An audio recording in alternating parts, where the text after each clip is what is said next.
Universitas PGRI Palembang memang menjadi salah satu perguruan tinggi yang mengirimkan mahasiswa magang dalam program Friend Job ke Jerman.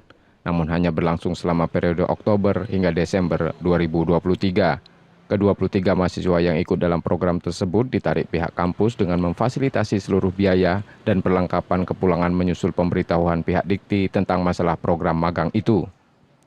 Mulyadi, Kepala Bagian Humas Universitas PGRI Palembang menerangkan, mahasiswa PGRI yang magang kini sudah kembali ke Sumsel dan mengikuti kegiatan perkuliahan seperti biasa. Kita juga segera mengambil tindakan sesuai dengan arahan dari Kemendikbud dan kita menarik mahasiswa kita kembali ke kampus masing-masing, ke kampus kita gitu. Dan juga semua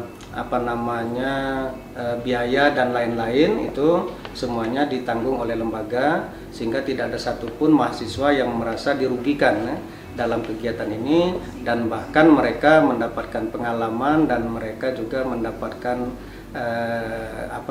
semacam financial dari kegiatan yang mereka ikuti. Mereka juga tidak mengalami permasalahan seperti mahasiswa kampus lain yang mengikuti program itu yang diduga menjadi korban tindak pidana penjualan orang atau TPPO. Purwantoro, Kompas TV Palembang, Sumatera Selatan.